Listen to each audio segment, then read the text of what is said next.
Welcome to Unit 2, Video Example 1. Here we're going to look at calculating the change in internal energy and the change in enthalpy for a chemical reaction. This problem asks you to find the difference between delta H and delta E for the reaction shown on screen. So it's this reaction here. And it then asks you as a second part of the question to find the percentage difference between delta H and delta E. You're going to need to use table 6.2 of your textbook to solve this problem. So the way forward here is we first need to, the simplest way is actually to calculate the delta H for this reaction using the abbreviated form of Hess's law, which requires that we take the delta H of formation data from the table for the products multiplied by their number of moles, and then we subtract the delta H of formation data for the reactants. So we're going to use this equation here. Okay, so if we plug in the values that we find in table 6.2, we see that for NO2 we have this value here. For oxygen, we know that the delta H value is 0 because it's in its elemental state. And then for N2O5, we have this value here. We have 4 moles of NO2, so we need to multiply the delta H value by 4. And we have 2 moles of N2O5, so we need to multiply that value by 2.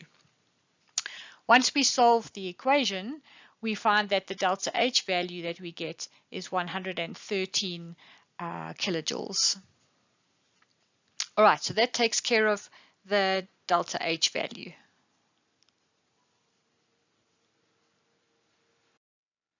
All right, so the second step requires that we calculate the delta E, and we do this by using this equation over here. You remember that delta E can be calculated as delta H minus the change in the number of moles times the gas constant times the temperature in Kelvin. Okay, so if we check the products, we know that we have 4 moles of NO2 and 1 mole of oxygen, and we have 2 moles of N2O5. So the change in the number of gas moles works out to 3 moles. So the 4 comes from the NO2, okay?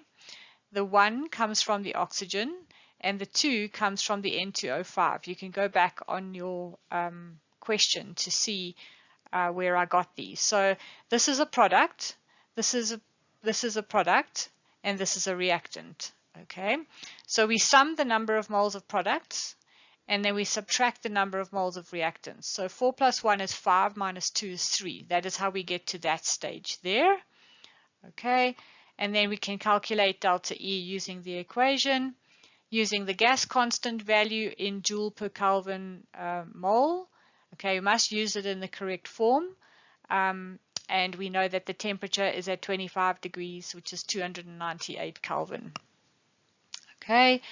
And then we plug it into the equation, and we see that when we calculate delta E, we end up with a value of 106 kilojoules, which is obviously slightly less than the delta H value by about 7.43 kilojoules. Okay, so that helps us to calculate delta H and delta E. And now how do we calculate the percentage difference? Well, we simply say, okay, we take the delta H value here. This is the delta H value here. The 7.43 is the amount of the change in the number of moles times RT. So if I just make this little cross here and say that this is the change in the number of moles of gas times RT, okay? And then we divide by the delta H value and multiply by 100%, and we see that we get an answer of 6.6%. Now, this is not that large, but it's bigger than most chemical reactions. It's still technically small, and we need to know that it makes an assumption that the volumes of solids and liquids are negligible, And obviously we can say in this case, we're making an assumption that volumes of solids and liquids are roughly equal, but they're much, much, much less than the volume of gas.